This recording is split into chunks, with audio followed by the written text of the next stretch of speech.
amaitzea du, gai hauetan aditua, gatazkari kudeaketan, memorian, justizia transizionalari buruzko lanak egin ditu, eta hortaz eremu horretan jokatzen da bere jarduera akademikoa. Berea aurkeztuko digun ponentzia hitzaldia Magalirena edo bien artean presentatzen dutela, eta egitaroak azaldu bezala izango da oinarri-oinarrian Cartooning Fortis egitasmoaren aurkezpena. Eta Cartooning Fortis ezagutzen ez baldin baduzue, egitasmo, nazioarteko egitasmo bezala, paper oso esanguratsua izan du gatazketan eta gatazken transformazio lan horretan. Kulturaino, cartoon, political cartoon, edo komiki politiko horiek ze punturaino lagundu dezaketen bakegintzan eta gatazken transformazioa. Eta hor dauden tensioak, gatazken transformazio guztietan dauden tensioak, erantzukizuna edo responsabilidadea eta erabeak gainditu beharra aldegiko irakurketa simplea. Hain zuzen ere, bai gaur egunean zer eta bai atzo irakurketa simpleen eskema hori gainditzeko proposamena egin dugu gure tirabirak egitasmo transmediarekin, bitasun simple horiek eta lubakietatik haratago joan daitekeela kasu honetan, tirak edo zintak hasiko esaten duen bezala zinten bitartez, eta hortaz, Antxonek kontatuko digu pixka bat Cartooning Fortisen eskeman, zein lan hor dagoen filosofia. Bera, Baren Institutotik dator, Baren Institutua gai horretan ibili da iparraldean eta Frantzian, eta uste dut, euskalpenak parte batean euskara egingo dituela. Bai, Xagera bederen, bai. Gazteleraz ere jatetxo bat, eta gero, frantzesez egingo du, baina horretarako dago itzulpen zerbitzua, eta besterik gabe, Antxon Maiaren da hitza. Eskerrik asko. Ezakit, ondo, bai, entzuten duzue? Bikain. Ordan lehenik, eskerrik asko,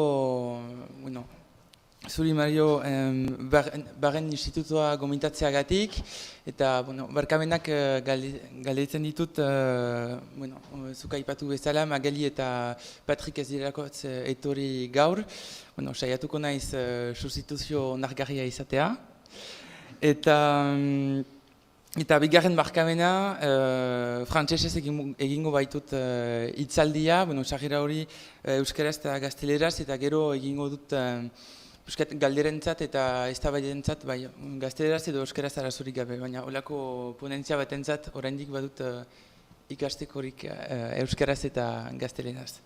Ni pixkat labur bilduz, Mariok esan bezala, zuzenbidetzako doktoretza egiten dut Baionan eta baita ere Bilbon, EHUn, Leioako kampusean, memoria historiako gaiak lantzen ditut eta justizia transizionala bereziki, eta horren barne komunikabideak eta baita ere Euskadiko bizi politikoa hurbilki segitzen dut. Eta eskerik asko behiro olako toki miresgarri batean izateagatik. Eta balimada arazo bat itzulpenarekin, lasai esan eta ni galdituko naiz, eta behar batzutan badira frantses ekspresio aharo batzu, frantsesak dakiten bezala. Eta horregatik esan arazolik gabe galdituko naiz. Gazteleraz ere esaten dut edo denek euskeraz badakizue? Ezakit, egiten dut gazteleraz ere bai? Bai? Ok. Bai, labor dut. Muchas gracias a Mario para la invitación, por haber invitado al Instituto Universitario Baren en un lugar tan espectacular que es el Palacio Miragar, además. Les quería agradecer y también pedir disculpas porque Patrick Pepin y Magali Bes no están aquí hoy. Intentaré ser un instrumento de sustitución aceptable. Y también pedirles disculpas porque hago esta introducción en euskera y castellano, pero todavía me falta un poco para aprender y para dar una ponencia entera en castellano o euskera. Pero las preguntas y el debate que vamos a tener después podrá ser en castellano o en euskera sin problema. Pues yo soy, he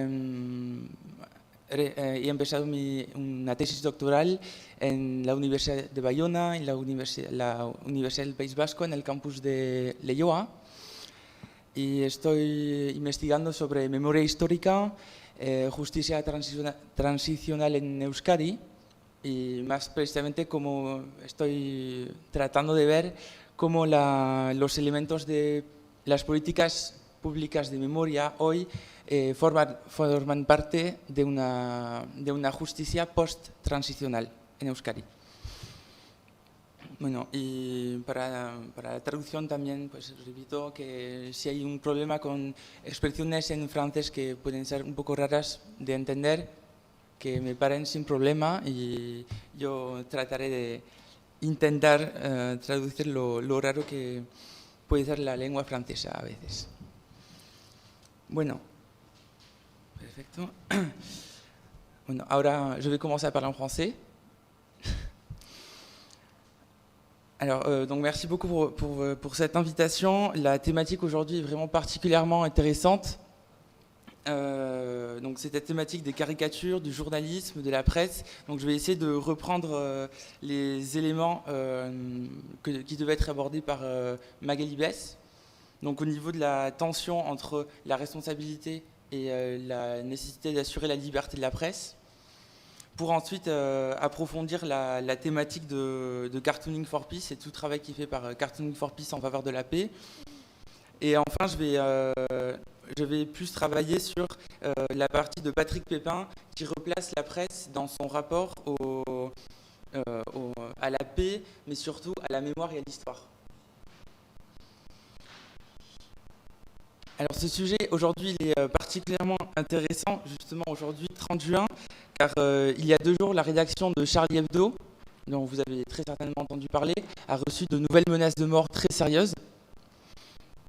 Donc, et entre autres, Charlie Hebdo a reçu un message dans lequel pourrait se reproduire, qui indiquait que pourrait se reproduire l'avertissement, donc là je mets des guillemets, l'avertissement qui a été lancé le 11 janvier, donc qui a fait quand même 12 morts, et le prochain avertissement pourrait être, selon le message, beaucoup plus sanguinaire.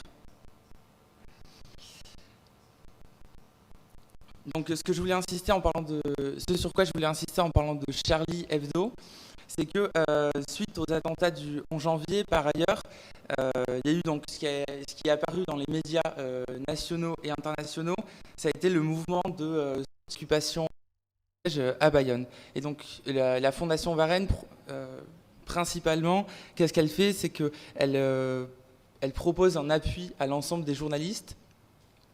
Et surtout, c'est un travail de fond qui me paraît particulièrement intéressant, c'est qu'elle propose des instruments d'éducation et de sensibilisation des plus jeunes aux médias et à l'importance de la pluralité des opinions, à l'ouverture d'esprit et surtout à la création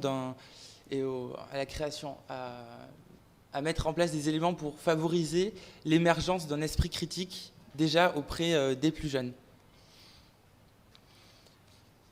Donc, suite à cette introduction, je vais vous proposer quelques éléments de réflexion que je vais développer durant ma présentation, et ensuite on pourra ouvrir la place en débat, à des questions,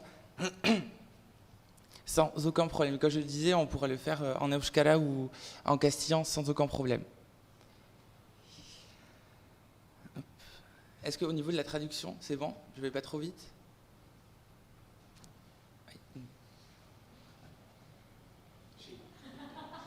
C'est bon? Ok.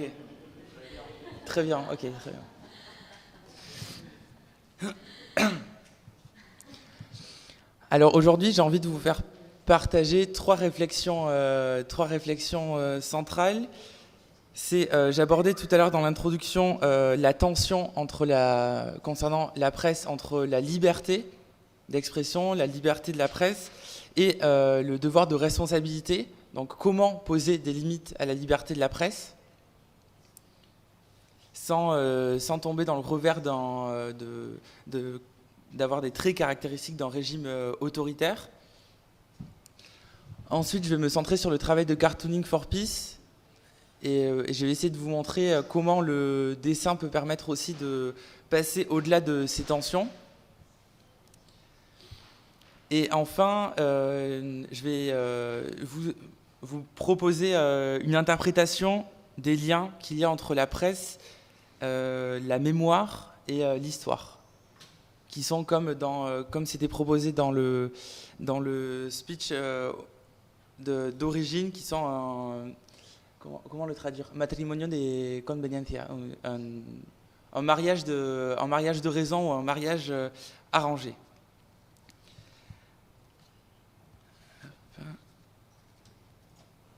Donc là, je vais attaquer la première partie sur ce jeu de tension entre responsabilité et liberté, et je vais me centrer surtout sur l'exemple français, mais aussi sur un exemple sur des dispositions européennes. Donc là, ça va être un peu la partie juridique, je vous préviens. Mais ensuite, ça sera on va dire, beaucoup moins juridique. Donc, comme je vous le disais tout à l'heure, les attentats du 11 janvier ont non seulement choqué énormément en France par leur atteinte à la liberté d'expression, dans la mesure où la France représente, à une image en tout cas, au niveau international de patrie des droits de l'homme, de patrie de la liberté d'expression. Donc en France aussi, à l'intérieur du territoire, ces attentats ont profondément choqué. Et comme je vous le disais, il y a aussi le revers de la médaille, c'est-à-dire un mouvement de contestation de cette liberté d'expression et une contestation en particulier du droit au blasphème en France. Donc il y a une profonde demande de responsabilisation des journalistes français et en particulier des caricaturistes de Charlie Hebdo, mais aussi d'autres comme Plantu qui dessine dans le quotidien Le Monde, mais aussi à l'Express. Donc Plantu, je vais revenir sur lui je vais reparler de lui quand on va parler de Cartooning for Peace. Et en fait, ce que je vous propose là, c'est de voir comment est-ce que le législateur français, il a essayé de jongler entre ces deux concepts qui sont lourds de sens, entre la liberté et la responsabilité. En fait, il y a une espèce de, on peut dire qu'il y a un yo-yo. C'est voilà, d'accord, ça aussi, parfait. C'est un espèce de yo-yo entre une sacralisation du concept de liberté de la presse et de notre côté une responsabilisation et une tentative de mettre des cadres à cette liberté. Alors d'abord, la sacralisation de la liberté de la presse en France, elle est déjà illustrée par le fait que la liberté de la presse est protégée, car elle est vraiment bien protégée dans la mesure où elle est affirmée dans la Constitution française, qui est le texte qui est le plus haut dans la hiérarchie des normes juridiques en France. Donc c'est quelque chose qui a une portée symbolique, mais aussi pratique. C'est que la liberté de la presse, le cadre qui régule la liberté de la presse va difficilement pouvoir être modifié. Ça va très peu dépendre de la conjoncture politique ou des partis politiques qui seront au pouvoir en France. Donc là, je vais aller assez vite pour ne pas vous asséner de lois, de décisions de conseil constitutionnel, etc. Mon but n'est pas de vous endormir. Donc on va faire, pour faire très brièvement, donc, en France, c'est l'article 11 de la Déclaration des droits de l'homme et du citoyen, qui est un texte qui est inséré dans le préambule de la Constitution, qui affirme la libre communication des pensées, des opinions, et qui affirme cette libre communication comme un des droits les plus précieux de l'homme. Et donc, tout citoyen peut donc parler, écrire, imprimer librement, sauf à répondre de l'abus de cette liberté dans les cas déterminés par la loi. Donc déjà, là, on voit qu'il y a le deuxième côté, la nécessité de mettre un cadre à cette liberté de la presse.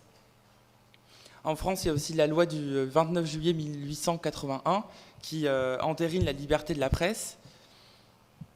Au niveau européen, on a l'article 10 de la Convention européenne des droits de l'homme, et qui, en 2005, d'ailleurs, les juges de la Cour ont même déclaré que la liberté d'expression englobait également le recours possible à une certaine dose d'exagération, voire de provocation. Il y a aussi d'autres, là je me centre sur la France et l'Europe, mais il y a les mécanismes régionaux de protection des droits de l'homme dans le monde aussi protègent la liberté d'expression de manière générale. On a la Cour africaine des droits de l'homme et la Cour interaméricaine des droits de l'homme aussi qui garantissent la liberté d'expression. Au niveau international, on a la Déclaration universelle des droits de l'homme de 1948 dans son article 19, mais ici il s'agit davantage d'une déclaration qui a une très forte portée morale, mais qui n'a pas véritablement de portée juridique. Ce n'est pas un traité international en tant que tel. Et c'est pour cela qu'a été adopté en 1966 le pacte relatif aux droits civils et politiques, qui est lui un traité international en tant que tel, qui a une force juridique contraignante et qui a lui aussi entériné la liberté de la presse. Donc en fait, tout cet appareil juridique, il converge véritablement dans, quelles que soient les différences de vocabulaire qu'il y a dans les textes, il confirme la liberté de communiquer les pensées, l'opinion, les opinions différentes, et la liberté d'information, et donc la liberté de la presse. En France, ce qui est intéressant, c'est que les juges du Conseil constitutionnel ont dû revenir plusieurs fois sur l'affirmation de la liberté d'expression et de la liberté de la presse, donc pour vous montrer que c'est quelque chose qui avait besoin d'être, on va dire, entre guillemets, rappelé de manière assez récurrente.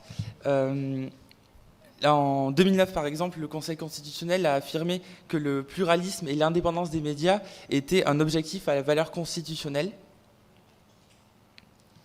Et il y avait eu la même chose en 1984.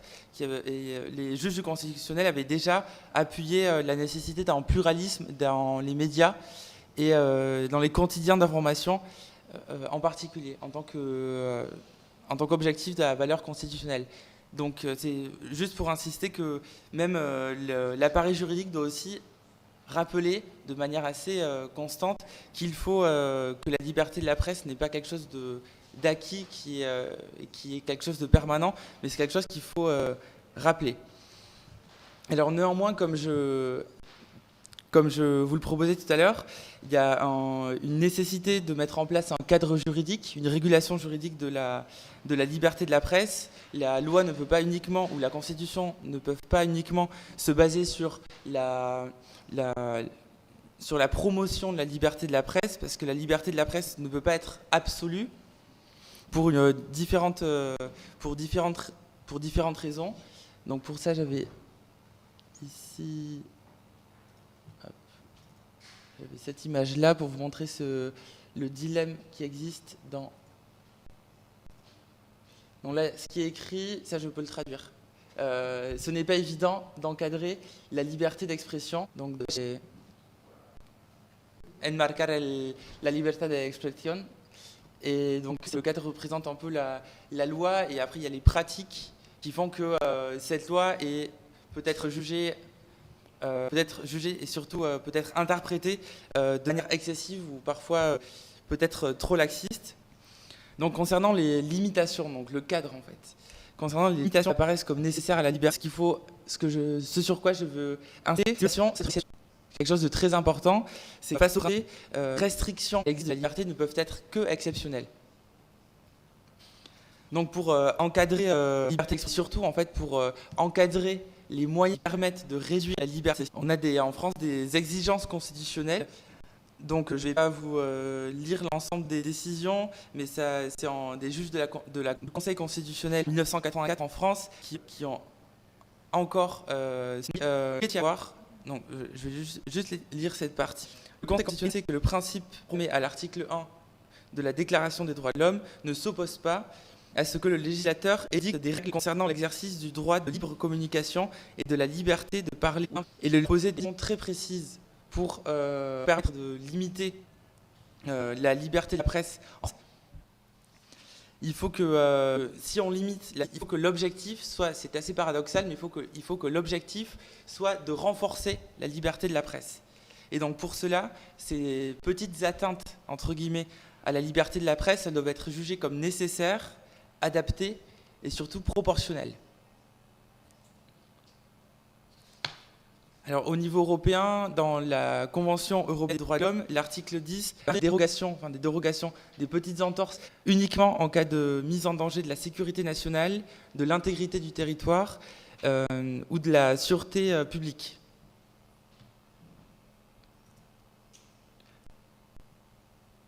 Donc, par exemple, c'est juste pour vous donner un exemple, la Cour européenne des droits de l'homme qui a, concernant la liberté de la presse, un protagonisme et un rôle très important, a émis une décision contre la France en 2013. Je ne sais pas si cette nouvelle avait été passée de ce côté de la Bidassoa, mais il y a eu une grande polémique en France en 2012, lors d'un passage de Nicolas Sarkozy en 2011, avait insulté Nicolas Sarkozy en lui disant « casse-toi ». Donc ça pour le traduire, c'est bon. Oui. Okay. Donc cette personne avait été attaquée, avait en fait plainte de Nicolas Sarkozy. Et suite au fait de ne pas donner suite à cette plainte, le législateur français a décidé de supprimer l'évidence au. Donc c'est pour vous dire aussi que la Cour européenne des droits de l'homme peut faire progresser la liberté d'expression et par extension la liberté de la presse, même 11. Et le point sur lequel je vais inciter concernant la limitation de la liberté d'expression en France, mais aussi en Europe, c'est que la liberté ne peut pas être absolue dans la mesure où elle est en concurrence avec les autres. Le droit à l'intimité, et aussi, ça j'y reviens, le respect du sentiment religieux. Alors, en principe, c'est là qu'on touche du doigt la limite donc, de ce cadre blanc qu'on voit sur la Cour européenne des droits de l'homme a tranché, a mis en avant la notion de débat général. S'il n'y a pas de débat d'intérêt dans l'article, par exemple, qui remet en cause la vie privée, alors là, c'est la vie privée qui va entre guillemets gagner sur ce qui est présenté comme à l'inverse. Si l'article qui est publié met en débat, alors là, le droit à l'intimité, la vie privée passe au second plan. Donc là, pour vous donner un exemple, par exemple, en 2004, il y avait un qui avait écrit, donc c'est le docteur Gubler qui avait écrit « Secret », c'est un livre qui parle de la période du pouvoir de François à la fin de son mandat, mais ça a été entre guillemets en secret. Vous voyez qu'il n'était aucune information n'est passée entre les mains. Et donc, un des médecins de François Mitterrand, et il a dit que François depuis très longtemps. Et face à ça, il y a eu une plainte déposée contre l'air, mais les juges de la Cour européenne ont affirmé qu'il y avait là un débat d'intérêt. Il s'agit du président de la République à s'acquitter de ses fonctions comme un intérêt public. Donc, après avoir vu la question de la protection de la vie privée, je voulais insister sur le côté le plus actuel, c'est-à-dire le respect de la liberté et le respect du sentiment religieux. Donc, qui est à vos égards donc en France, les juges en général décident de faire la liberté d'expression lors de l'affaire des caricatures de. Donc là, je vais retrouver l'affiche qui avait fait un grand débat. Il y avait celle-là, par exemple. Attendez, je vais essayer d'agrandir. Là, on peut être mieux. Oui. Donc ça, j'arrive pas à le mettre. Ah, non. Voilà. Qui avait changé son titre en Charia Hebdo. Non. Décidément. Bon, je vais le laisser comme ça. Et donc là, ça avait fait il y avait eu une grande partie de grandes contestations dans la mesure où le prophète Mahomet était dans un le juge interne, donc c'est le tribunal de grande instance de Paris en 2007, qui avait en fait relaxé, qui avait annulé où il y avait que la liberté d'expression dans. Et la Cour européenne des droits de l'homme, elle aussi, elle milite, entre guillemets, pour une protection de l'article 10 européenne des droits de l'homme. Et elle laisse aux États la liberté. Mais aujourd'hui, elle tend à un contrôle, on va dire, un peu plus strict de la marge d'appréciation et penche davantage pour la liberté d'expression au détriment de la liberté de conscience. Donc, avant de parler de Cartooning for Peace, en guise de transition, je voulais citer sur cette. Je ne sais pas si vous la voyez bien. Oui. Je voulais insister. Donc, cette une de Charlie Hebdo, elle avait été publiée suite aux affrontements de 2006. Et c'était, je ne sais plus comment s'appelle, un journal avec un dessin qui représentait le profil d'Empire attaqué, voire incendié. Donc Charlie Hebdo, pour soutenir ce journal danois, avait pris. Déjà, le Charlie Hebdo connaissait fort et régulièrement attaqué pour son caractère assez provocateur. Mais là, plus Charlie Hebdo, c'est cette affiche qui a véritablement mis le feu aux poudres. Et c'est à partir de ce moment-là que ceux qui travaillent à Charlie Hebdo ont commencé à bénéficier d'une protection rapprochée de gendarmes à l'entrée des bureaux de Charlie Hebdo. Donc, cette liberté d'expression est en France une question depuis les attentats. On a l'exemple de l'humoriste Dieudonné.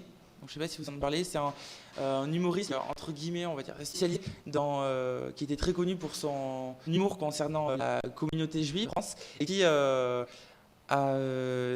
commencé à s'impliquer politiquement en faisant déjà, il y a quelques années, il avait fait entrer Monsieur Faurisson, qui est un plus connu l'existence de la Shoah et des camps d'extermination.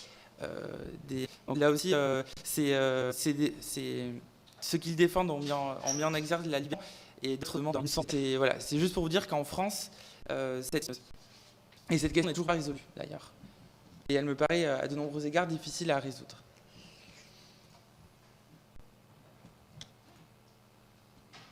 Alors maintenant, je vais vous parler de Cartooning for Peace qui se situe vraiment en plein dans ce jeu de tension et qui essaie de dépasser le jeu de tension entre la liberté et responsabilité,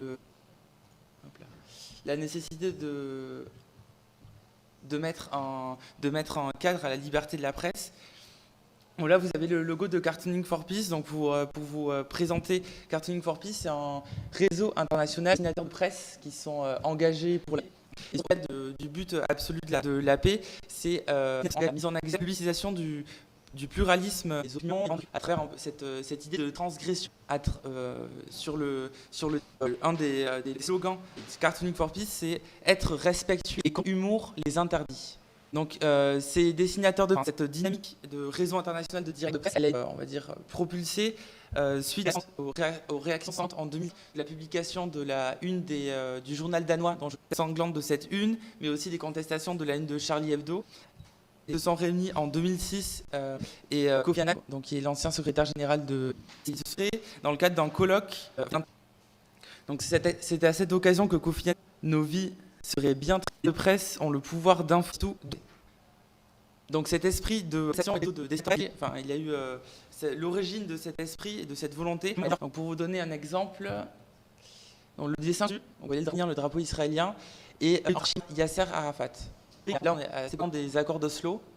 C'est quelque chose qui est véritablement une impulsion qui est en 91 et qui se concrétise depuis longtemps. Il y a de plus en plus de presse qui rejoignent ce réseau et ils viennent vraiment du monde entier et cette ligne est aussi promue, en particulier par l'Union européenne. Alors pourquoi déjà, un dessin de presse, c'est la reprise en contre-pouvoir de contester un pouvoir en place via l'humour. C'est un instrument politique. Les dessins de presse et caricatures sont des instruments majeurs de catharsis. C'est donc bien sûr de lutte à travers ces traits de caricature, mais ce qui est intéressant, c'est de voir que de l'existence des dessins de presse en tant que domaine, avant qu'ils soient publiés, qu'il y ait une presse écrite et une presse qui mettent en avant des caricatures. On peut voir que dans le théâtre, ces caricatures, elles étaient juste sous d'autres styles en France qui faisaient de ces personnages pour contester le pouvoir en place. L'autre des caricatures, c'est qu'elles sont accessibles à tous. Et donc, même par exemple, pour ceux qui ne savent pas lire. Donc, c'est vraiment quelque chose cette accessibilité, c'est quelque chose qui est mise en avant par PIS. Et le but ultime, c'est d'essayer de s'éloigner le plus possible. Huntington appelait le clash des civilisations. Et de penser que la confrontation entre différentes civilisations est quelque chose qu'on ne peut pas éviter, autant tout se faire. Alors comment se matérialise, se concrétise les éléments, cette volonté d'une exposition itinérante, Cartooning for Peace, la première exposition pédagogique, donc il s'agit de des grandes affiches mobiles, avec beaucoup qui sont très pédagogiques. Donc cette exposition, quand l'Institut Varenne a travaillé avec Députation, elle est aussi passée à Bayonne. Et là, elle est en train de faire l'exposition est en train de faire actuellement le tour du monde. C'est un vrai projet pédagogique de fond. Il y a aussi un dossier scolaire pour qu'ils en vers ce que propose Cartooning for Peace. Et donc, comme je le disais, il y a un élargissement constant du réseau des dessinateurs de presse dans le monde. Même si, par exemple, je crois que c'est récemment, s'il y a des dessinateurs de presse qui sont en train de rejoindre le réseau, c'est quelque chose qui est très compliqué dans la mesure où les dessinateurs sont exposés aux médias dans le cadre de dessinateurs qui proviennent de régimes ça se menace de mort ou des poursuites très importantes. Alors pour aborder la troisième partie, je vais être bref parce que je parle depuis assez longtemps. Je vais réfléchir de donner des éléments de réflexion prolongés durant les la importance de la liberté de la presse, de la paix et surtout dans la...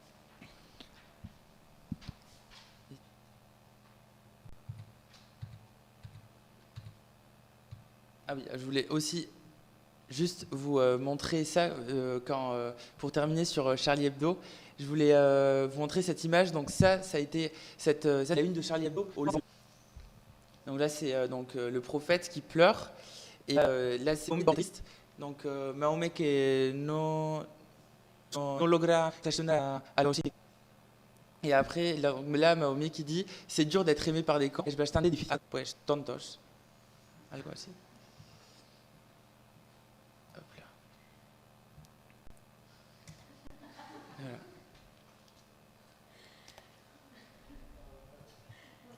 Donc pour commencer sur la troisième partie, là je vais, donc, comme je vous le disais, proposer des idées générales.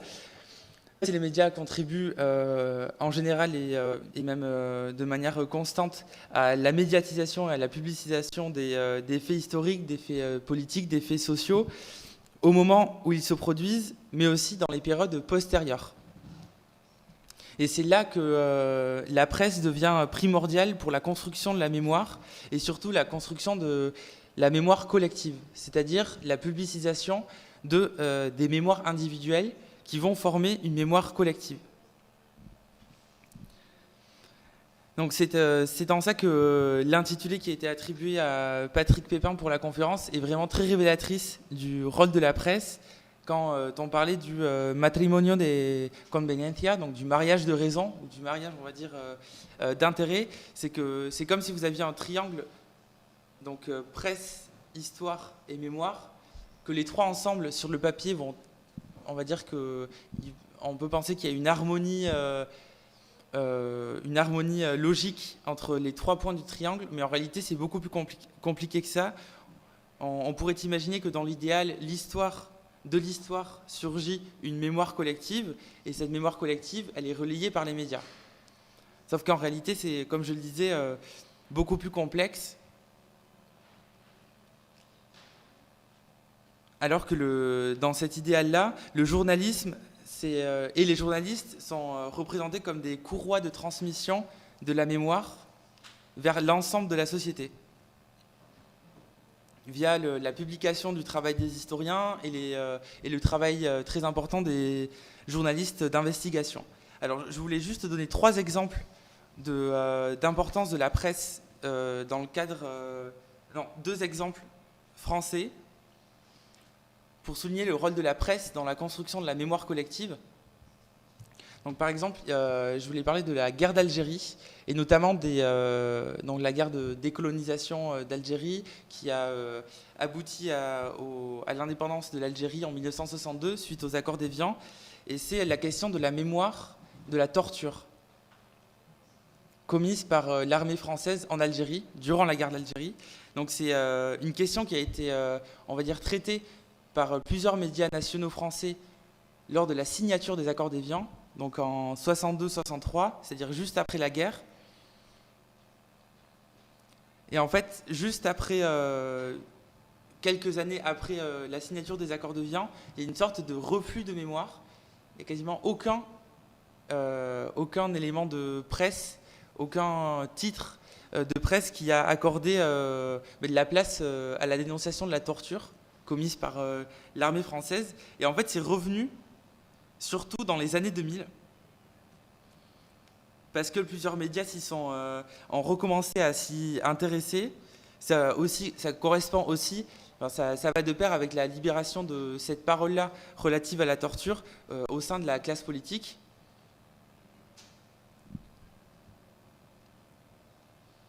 Je voulais aussi souligner le rôle de l'importance. Donc là, j'ai parlé de la mémoire de la guerre d'Algérie concernant la torture, mais il y a aussi l'importance de la mémoire de la Deuxième Guerre mondiale et du régime de Vichy, du régime d'occupation en France. Pour souligner que les médias, au lendemain de la Deuxième Guerre mondiale en France, ont suivi ce qui a été appelé le mythe résistentialiste de Gaulle, c'est-à-dire qu'en 1945, la France est libérée, mais De Gaulle arrive au pouvoir et lui va diffuser donc ce mythe de la France résistentialiste, c'est-à-dire que tous les Français ont été résistants, il n'y a eu aucun collaborateur, et tous les Français ont agi contre l'occupation, contre les responsables nazis. Donc bien sûr, ce n'est pas vraiment ce qui s'est passé, vous vous en doutez. Et c'est via des articles de presse dans les années 70, dans les années 80, et via des journalistes qui ont relayé le travail de certains chercheurs, donc par exemple, ou de certains écrivains, comme par exemple le livre « La France de Vichy » de Robert Paxton, mais aussi le document visuel « Le chagrin et la pitié » de Ophuls, qui ont été très fortement relayés en France et qui ont de fait demandé des comptes au pouvoir public, et pour que le mythe résistentialiste soit un peu... qu'on revienne sur ce mythe résistentialiste et que soit abordée la question de la collaboration des Français avec les nazis, et surtout le fait que les Français ont été dans leur grande majorité attentistes. C'est-à-dire qu'ils n'ont rien fait, ils n'ont été ni résistants, ni collaborateurs des autorités nazies. Et concernant la France, pour terminer, la France a été aussi le théâtre toujours pour aborder la question de la Deuxième Guerre mondiale. C'est qu'il y a eu le mythe résistentialiste, l'ouverture de cette mémoire. Mais le plus important, c'est que l'État français a commencé à reconnaître la réalité en fait, du régime de Vichy et de la France sous l'occupation allemande dans les années 90. Donc c'est Jacques Chirac qui fait un discours très célèbre. Et en fait, à partir de ce moment-là, va se mettre en place, et c'est là que les médias ont eu un rôle très important, de ce que Svetlana Todorov appelle l'hyper-commémoration, c'est-à-dire l'hypernésie. C'est-à-dire qu'on va passer d'aucune...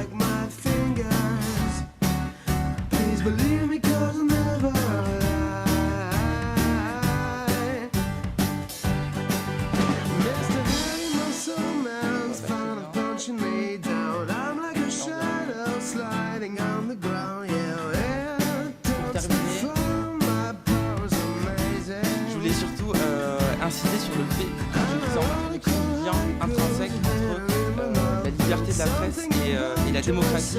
C'est-à-dire que ce qui se passe aujourd'hui en Europe, et en particulier en Europe de l'Ouest pour les démocraties, c'est que là, ce qu'on est en train de vivre, c'est, concernant la liberté de la presse, c'est un crash test. Alors pour traduire crash test, c'est, je ne sais pas si ça se dit pareil en espagnol, c'est le crash test, c'est quand c'est le test que subit une voiture avant d'être commercialisée. Donc, je ne sais pas si vous avez tous déjà vu, voilà, on fait cogner la voiture très fort contre un obstacle pour voir comment elle réagit. Et donc là, c'est exactement ce qui est en train de se passer en Europe, et donc en France et aussi en Espagne. Et là, donc la réponse que les gouvernements vont donner à ces attentats, la réponse législative est un crash test vraiment très important pour la démocratie et aussi pour la liberté de la presse. Donc la liberté de la presse aujourd'hui, ça va être un indicateur de la qualité de démocratie qui va perdurer en France, je veux dire en Europe en général, car il ne faut pas oublier que les médias peuvent aussi jouer un rôle très négatif pour la démocratie. Je donnerai juste un exemple qui est certes extrême, mais qu'on peut observer dans certains discours. C'est l'exemple de la radio des Mille Collines au Rwanda, c'est une radio qui a préparé le génocide des Hutus contre les Tutsis. Donc c'était une radio qui, pendant des semaines, préparait et demandait aux gens de faire attention aux Tutsis et qui désignait des Tutsis par leur nom et qui demandait aux Hutus d'aller les massacrer. Donc, et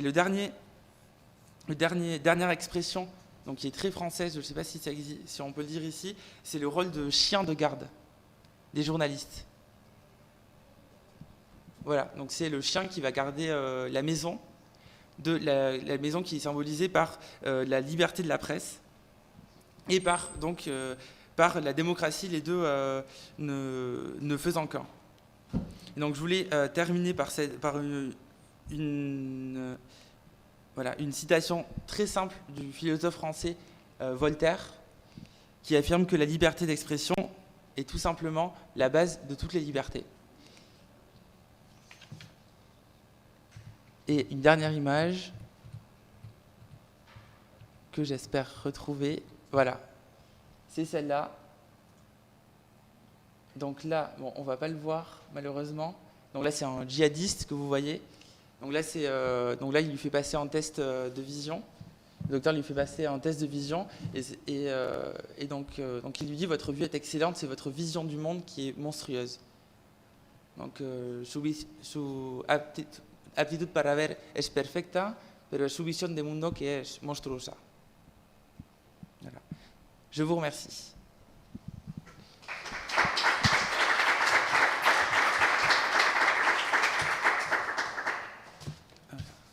Donc, si galderak baldin badituzue, preguntas, solo me sirvo un vaso de agua.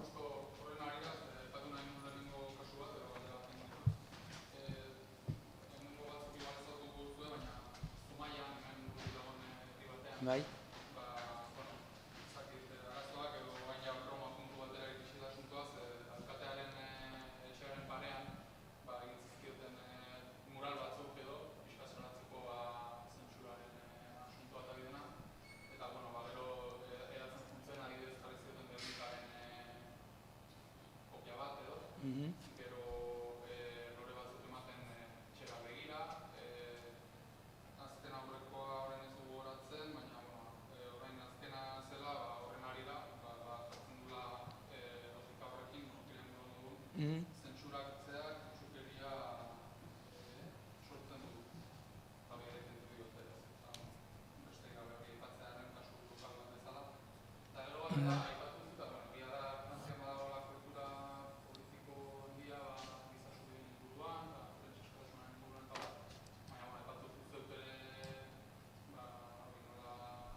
Bai, erantzun batean proposatzeko, eta ongi, saiatu nahi zehatza izatea, esatean Frantziaren irudia zela munduan zehar. Zela giza eskubideen defentsailea eta hori zela munduan ikusten den irudia, baina hori da, segur da, Frantzian badagoela asko egiteko. Eta oraindik, erantzun baten proposateko, zaila da. Nik esan litaike, galdera hori beti izan dela kontestazioa karikaturisten aurka, baina hor gertatzen ari dena eta hor hasi dena Pariseko Charlie Hebdo aurkako atentatuekin, hor ikustena da, ez dakit nola ongi esplikatu, baina kontestazio hori lehen pixka bat eskutatua zen, eta orain plaza publikoan arrunt aipatzen alda, ez dira normala judio bat marrastea, ez dakit nola marrasten dituzen, sudur handi batekin da olako zerbait. Eta olako gauzak duela 10 urte ez ziren plantatzen. Esena publikoan eta bizi politikoan. Eta orain olako gauzak plantatzen dira polemika gisa eta hor politikariek dute nire ustez protagonismo edo olako protagonismo nire ustez txarraz, eta berriro hartzen dituzte gaiak polemika sortarazteko, baina important izan da, ez dakit nola esan euskeraz, giro bat, aldaketa oso nire ustez txarra bat, eta da esatea oraindik gauza batzu ez direla marrazten ahal, eta gauza batzu ez direla esaten ahal. Eta hori horren aurka erantzun baten aurkitzeko, pixka bat zaila ikusten dut. Ez dakit ondo erantzun duten, baina bai. Galdera bat horrekin lotuta. Bai. Gaztelera zengo dizut, Ados.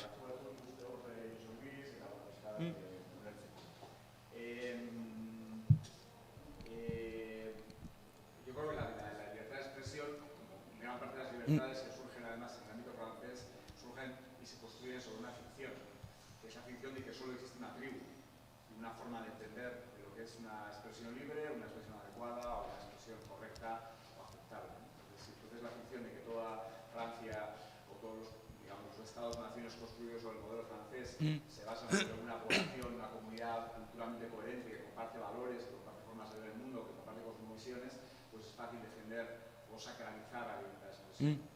Sabiendo que es una ficción, porque como hemos comentado y como comentó ayer Asisco, pues bueno, no solo desde el punto de vista, digamos, de lo aceptable sin control legal, sino de lo aceptable meramente, en Francia desde siempre, bueno, el tratamiento de las imágenes de los judíos es distinto, incluso, como has comentado, lo que se puede decir sobre el Holocausto también está limitado, en este caso legalmente, de forma que, bueno, en el caso de Charlie Hebdo, evidentemente, hay cosas que se pueden decir y cosas no, entonces hay una sacralización ficticia de la libertad de expresión, no es real. Pero bueno, al margen de esa cuestión, me interesaba otra, que está relacionada más con un debate que teníamos Mariano hace relativamente poco, que era, bueno, por un lado está la libertad de prensa, que es la libertad de las empresas periodísticas para, digamos, difundir con libertad sus productos, y la libertad que tenemos nosotros para poder elegir entre productos periodísticos distintos. Libertad que existe muy poca. Sí. Desde el punto de vista, la libertad de prensa es una libertad que, en la medida en que tenemos instrumentos nuevos para difundir nuestras ideas, nuestras imágenes, que no están controladas por las empresas o por las empresas periodísticas, digamos, entra en otro matiz. A mí comparto la idea de que no se puede establecer un control público, o que el control público de la libertad de expresión debería ser mínimo. Control legal. Lo que se puede decir o no, no lo puede definir la ley. O lo tendría que definir con unos límites muy precisos relacionados con las injurias o las calumnias, o digamos los ámbitos delictivos directos. Pero, por ejemplo, yo creo que no se puede regular por ley lo que es o no apología, lo que es o no exaltación. Es decir, hay una cantidad de delitos que desde el punto de vista no tenían que existir. Otra cosa es que haya, evidentemente, algunos límites que hay que establecer. Eso hace que el control de la libertad de expresión, relacionado con lo que decías de la responsabilidad, se privatice. O sea, se privatice y tenga que ser asumido por las empresas periodísticas o por los que producen, los que crean noticias, imágenes. Entonces la pregunta concreta después es, claro, ¿el caricaturista qué es? ¿Es un periodista, es un humorista o es un artista? Y si privatizas el control y la responsabilidad, ¿qué nivel de autocontrol debe tener un artista, un periodista o un humorista? Y si son distintos o no los niveles de autocontrol, de autocensura que debiera tener un periodista, un humorista y un artista. Wow. Sí, sí, sí. A ver. Bueno, sobre eso además hablaremos. Sí, es verdad, muy bien. Pero yo iba a ser más brusco, más rupturista. Me gustaría atacar la hipocresía sobre el debate sobre la libertad de expresión. Es decir, el debate de la libertad de expresión se ha encajonado en que hay que proteger el derecho a la vida, la intimidad, digamos que el buen nombre y cuál es la otra cosa, y los sentimientos religiosos en torno a esto. Estamos en un mundo en el que hay estos mismos derechos están siendo maltratados de una manera absolutamente brutal, sin que reconociendo que no hay manera de regularlo. Las guerras y el derecho a la vida. O sea, cuando uno contempla Irak, la guerra del Golfo, dices, ¿qué coño andamos discutiendo la libertad de expresión en plan de proteger la vida cuando estamos hablando de un 0,01 de casos que se pueden llegar a relacionar la vida con la libertad de expresión? Hay que proteger la intimidad. ¿Y la libertad del empresario para dejar a una persona sin medios de vida? Oye, entre el derecho a la intimidad y el derecho a poder vivir del trabajo, parece que hay. Y el sentimiento religioso, bueno, y el derecho a ser laico. Entonces, hay un montón de realidades incontrolables para la organización humana y nos pasamos la vida debatiendo sobre eso poquito que puede condicionar la libertad de expresión. ¿Qué puñetas? La expresión es libertad. O sea, cada uno dice lo que le da la gana, piensa lo que le da la gana y que se atengan las consecuencias que le puedan pasar cuando le pase. Ese sería mi criterio. No. Bueno, gracias. No, es justo... ok. A ver, sí. Sí, vai, Arina, Arina. Es que lo he traído. Está físicamente aquí. Este es un ejemplo de libertad de expresión y feminismo, por ejemplo. Esta es una revista que en el año 76 pusieron en marcha las feministas francesas que una chica, sí que es una cosa, que dice las mujeres dibujan, imaginan y cuentan, las mujeres comentan, discuten desde 1976 de la moda, del nazismo, de los tatuajes, de la vida cotidiana, entre tal y la otra. Duró 9 números. Utilizaban la herramienta para el humor más básica, que es la parodia, algo tan básico como un striptease, 1976. Duraron 9 números. Para el año 78 lo había cerrado por orden gubernamental el gobierno francés. Censura radical. Se cerró la revista para siempre, jamás. Bueno, Arratza viene es uno de los materiales que he traído para que veáis en este caso. ¿Sí? ¿De qué la acusaron? Obscenidad. Obscenidad. Por obscenidad. Se cerró Por supuesto. por obscenidad. En concreto, vais a ver a la tarde en el PowerPoint con las imágenes de cómo se ha silenciado y se ha atacado el humor político de las mujeres. Se ve, la primera es esta, que además es de un montón de, bueno, ya comentaré a la tarde, pero la última, que es la que fue hasta aquí hemos llegado, tenía que ver con el incesto. Era papá, no sé si es papá, la cena está servida o algo así, o que te aproveche o algo así, la pondré en la tarde. Por eso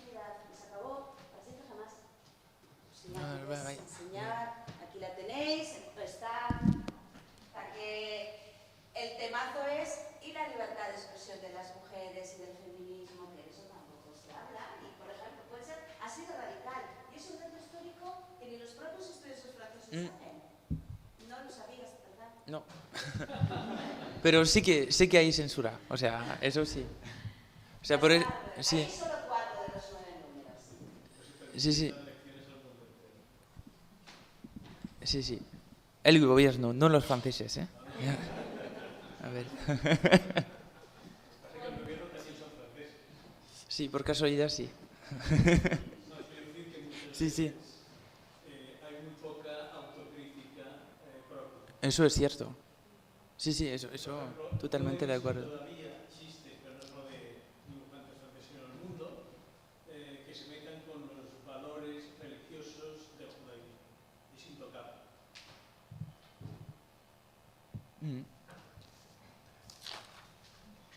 Bueno,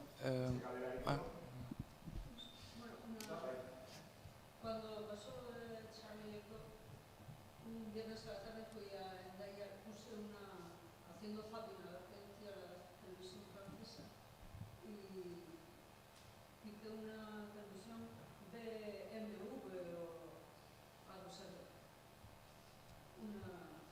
unas siglas que me agarraron. Y total que estaban dando en directo donde se habían refugiado en un supermercado y sí.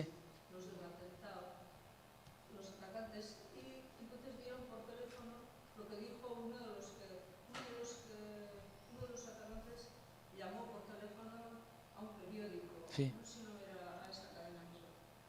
Y entonces él dijo, se le oyó, que decía, bueno, que él era representante de esto, pero que hacía eso porque en aquel momento se estaban matando a miles de niños, ellos, o sea, los europeos o el mundo occidental estaba matando a cantidad de niños en todas partes del mundo. Ellos solo habían matado a personas mayores. Y eso se oyó en directo, pero estaban pasando abajo las noticias en escrito, las barras, y no aparecía eso. Decía que él había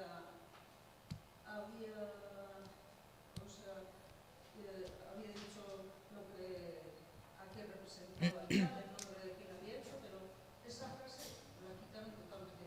En aquellos días compré algunos periódicos, a un periódico pues, Le Monde y esto, y aparecía eso, pero esa frase no apareció en ningún lado. Me llamó la atención muchísimo. Se oyó en su zuzenean, eta esaldi hori, ez nuen ikusi hemengo periodikoan ez. Sí, para proponerte una respuesta, es que eso es lo que yo estaba comentando justo antes, de lo del crash test, de cómo damos una respuesta a un ataque terrorista con más democracia o más seguridad, policía, etc. Y eso, o sea, me parece que el primer ministro francés, Manuel Valls, cuando no me acuerdo quién empezó a hablar, un sociólogo empezó a hablar de las razones que animaban a los terroristas a hacer eso.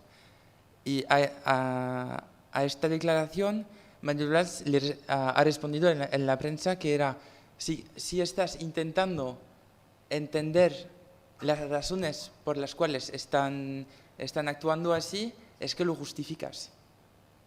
Eso es el primer ministro de Francia.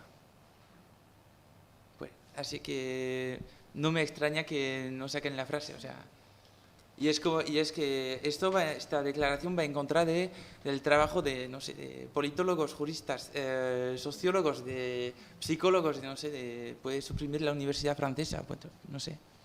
O sea, sí. Eso lo comenté entre algunos compañeros de clase en las aulas de la experiencia y algunos han hecho, estás justificando. Sí, eso es. Digo, no, El límite. No estoy justificando, te estoy contando Sí. lo que yo he visto y he oído.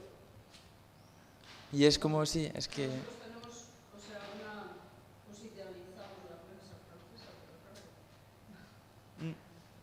Es eso, es que, pues a mi parecer, intentar entender estas razones, o sea, no es una justificación para nada de, pues bueno, Mayweather opina diferentemente y tiene más voz. Sí, sí, sí. Sí. Yo lo digo como ejemplo preciso de la casi máxima figura del Estado francés hoy. Y que es algo, pues, muy... Sí, fue eso. Y también él dijo eso. Y también, pues, Nicolas Sarkozy había hablado comentó las declaraciones de un otro sociólogo que estaba, o sea, también que para él estaba justificando el jihadismo en Francia. Eso, pues sí. Y son personas que tienen mucha voz en Francia. Eso es. Pues voy a intentar responder a que pues tengo muchas notas. Lo que has comentado tú de lo de las libertades, de la libertad, el derecho a la intimidad, que es menos, no menos importante, pero que se da demasiada importancia a esta libertad en vez de derecho a vivir trabajando. Bueno, es que yo solo tengo una frase, es que pues bastante básica, pero es la única respuesta que te puedo dar, es que las libertades están condenadas a convivir. Así que están todas aquí, tienen que hacerse un hueco. Y eso después depende de la gestión de cada gobierno, pero no sé, también eso será diferente, o sea, cierto que es diferente, que aquí ponemos, me parece mucho más de foco en el derecho a la intimidad, mientras que en otros países que tienen más preocupaciones, yo diría, materiales, sanitarias, de hambruna. Eso, en este sentido, sí. Si vas allí con el chip europeo y vas a pensar, pero ¿qué hacen del derecho a la intimidad? Pero eso es lo que aquí son otras, no sé, preocupaciones o no sé, o otras tal vez necesidades que se aplican o se imponen, no sé. Y pues tenía lo del... bueno, la pregunta más difícil me la has hecho tú. El de, pues, ¿qué es un caricaturista? Pues, sí, pues sí, eso, sí, mejor si lo preguntas a un caricaturista, tal vez te podrá proponer una pregunta más simple. Pues me has dicho entre periodista, cómico, no, artista.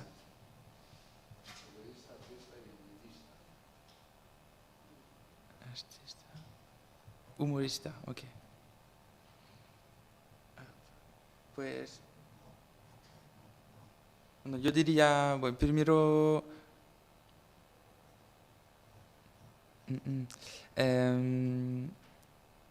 pues utilizan el arte para hacer humor, pues por supuesto que son primero artistas y humoristas, pues es lo que hacen primero, y pues muy buenos artistas, muy buenos artistas. Pero a ver, después de lo del periodismo, es un periodismo pues muy particular, porque cuando pensamos en el periodismo vemos a un periodista que está con su carnet anotando cosas para relatar después un hecho histórico, cultural o social, mientras que es un dibujo, una caricatura, me parece tal vez más profunda, que hay, no sé, un doble sentido, y es un periodismo con más distancia, porque hay este filtro de dibujar, no solamente escribir, sino que también, dibujar e intentar transmitir informaciones, ideas tras un dibujo, que no es lo más fácil. Yo diría que es un tipo de periodismo tal vez más profundo, y muy peculiar. No, yo no sé, ya lo comenté, que a mí me parece que es como un versolario en imágenes, ¿no? Que capta Eso es, sí, sí. el flash. En el vídeo que nos Bueno, ha y pasado artistas. antes, la compañera creo que Peritis explicaba muy bien lo que son, sin decir ninguna palabra. Es decir, esto que tenían que reflexionar no sobre el momento, sino con una cierta distancia en el futuro, que me ha parecido, vamos, una explicación muy inteligente. Sí, muchos de ellos nosotros hicimos también encuestas con periodistas con el trabajo haciendo y prefieren llamarse humoristas. Incluso a algunos les da cierta vergüenza decir que son artistas, pero sí que lo son, Bueno, Sí, sí. sí. En las etiquetas me parece que pasa un poco como cuando tú publicas un artículo en euskera, tiene una difusión y tiene una trascendencia, pero ese mismo texto, traducido al castellano, suele tener o puede tener, en algunos casos hasta, bueno, pues una proyección social mayor, pero cuando los políticos dicen algo en euskera, queda más camuflado que cuando lo dicen en castellano. En castellano enseguida saltan las chispas, las redacciones, la oposición, no pasa bastante. Hago esta referencia porque me da la impresión de que algunas reacciones políticas a viñetas, por ser en dibujo, en una cultura como la nuestra, cada vez más visual, más dependiente de lo que se soporta en imágenes, en texto, en palabras, se pueden decir cosas tan duras, tan difamatorias, tan provocadoras, tan sugerentes con letras, pero cuando se pasa a imágenes, tiene mucha más fuerza. Entonces, estoy comparando en realidad las imágenes con la lengua dominante, en nuestro caso pues, con el castellano, pero que en una cultura cada vez más visual, los que atacan, Charrieto, no lo hacen por las palabras que aparecen en la revista, sino por la representación de la obra. Sí. El caso que plantea Josune no es lo obsceno que pueda ser lo que dicen, sino que lo que enseñan no es admisible, no está bien, es difamatorio. Entonces, y las imágenes son muy sugerentes, pero también en muchos casos simplifican mucho, para lo bueno y para lo malo, y a veces pueden ser muy incisivas negativamente, no permiten el matiz, más allá de tu propia interpretación matizada. Entonces es un poco curiosa la contradicción, pero sí creo que es una cultura cada vez más dependiente de lo representable en imágenes. Y eso nos hace un poquito con cierta tendencia a lo obsceno, a lo pornográfico, a lo visual, más que al matiz. Y lo dejo ahí, que no es una pregunta, sino un desahogo. Yo no estoy tan seguro. A mí la impresión que me ha dejado el conjunto, ya digo, los quiero hablar en el espacio, pero ya exijo. La impresión que me ha dejado las viñetas en general es que son editorializantes en el texto. ¿Son qué? Son editorializantes en el texto. Es el texto el que lanza el mensaje. Los dibujos son sota caballo rey. Sinceramente, no hay gran variedad. Son unos prototipos que están ahí puestos entre una forma y otra para el texto que quieres meter. Yo creo que, sinceramente, para mí, en esas viñetas, el 80% del mensaje, entiéndeme, hay mensajes implícitos, es decir, por ejemplo, Petrich, ¿entiendes? Cuando vas a ver, el que lo ve cada día ya tiene lo que es el Rajoy tumbao, el Sánchez perseguido por Podemos al principio de las elecciones, el Sánchez corriendo detrás de Podemos. Hay unos elementos que te sitúan, ¿me entiendes? Pero, aparte de eso que te dice dónde estás y con qué personajes juegas, yo creo que la coña, el disparo está en las palabras. Sinceramente, me ha llamado la atención eso, visto con perspectiva. Yo, Teresa,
el mensaje que aparece en una viñeta de ABC, el principio del conflicto, digamos, y luego, o al revés, y luego al final, en la evolución de los años, porque hay una evolución ideológica tuya, te gustan más las viñetas de Ría o de Pla. Porque una evolución ideológica posible y fácil que ha ocurrido en nuestro país es una evolución en relación con el conflicto y con la violencia, con lo cual tú puedes sintonizar con un tipo de viñetas al principio y con otras al final. Eso quiere decir que estamos compartiendo un mismo marco interpretativo, de cierta forma, aunque luego la acción ideológica varíe y los gustos puedan variar. Pero claro, en el caso de Charlie Hebdo, estamos hablando de dos tribus distintas, una tribu icónica y otra iconoclasta. Estamos yendo a lo que es uno de los elementos fundamentales en relación con el mensaje y con cómo transmites un mensaje. Por eso decía, es que no es tanto lo que diga Mahoma, sino que aparezca Mahoma. Si eso es una iconoclasta, el problema es que no puedes, oye, deja a mi Dios en paz, o a mi profeta no lo dibujes, porque no va a hacer que lo dibujes, me da igual lo que digas.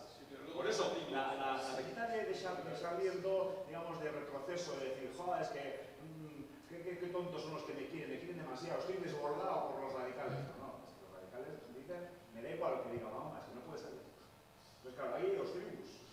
Y ahí no hay, yo no sé si sería posible hacer una exposición como la nuestra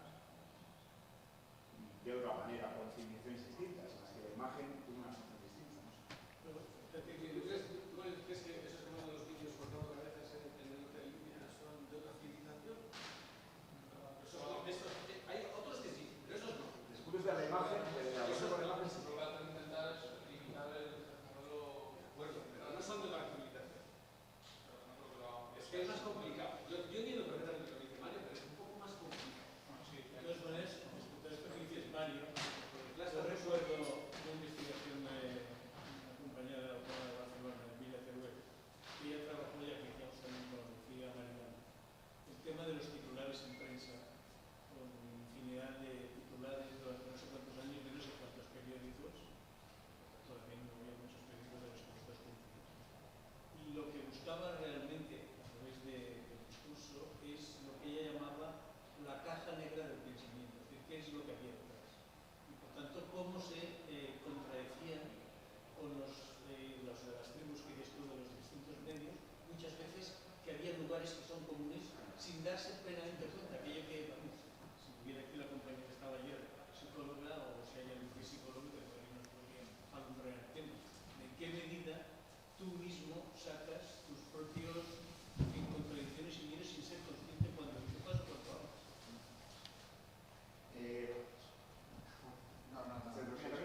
No, simplemente quería marcar una diferencia. Que han salido ahí dos viñetas, explicaron un poco. Coges lingote. Los dibujos son solamente monigotes para escribir un texto. Coges el texto de los de ETA que están cavándose el agujero. El texto está al servicio del dibujo. Es decir, el mensaje está en el dibujo, se están cavando la cosa, y la letra lo único que hace es dejártelo un poco más claro. ¿Me entiendes? Entonces, yo lo que quería decir es que en conjunto he notado que me ha parecido que predomina más el texto que guía al dibujo que el dibujo que guía. Fíjate que alguien que provenga de la secuencia diría que no podemos leer una imagen, como no podemos analizar una secuencia de cine, separando lo que dicen los diálogos de lo que dice la imagen, porque es un todo. Porque yo creo que es más complejo. En algunos casos, lo que dices tú, aparentemente es así, pero en otros, en este que decías tú, y a mí creo que esto es un ejemplo muy bonito, el de cavándose la fosa, ahí la fuerza la tiene aquellos. O sea, que no pusieras palabras, entenderías perfectamente. Bueno, seguimos con este debate porque es uno de los puntos fundamentales justamente del tema de las viñetas. Perdón, y en Mafalda muchas veces es más la expresión de su cara que propiamente la palabra que fue hecha. Un minuto para hacer el cambio entre una ponencia y otra. Ahora llegan Mike Murriaga y Diego Ortiz para hablarnos de H. Goitasortzi. Es un proyecto de vista científica política. Un minuto para hacer el cambio de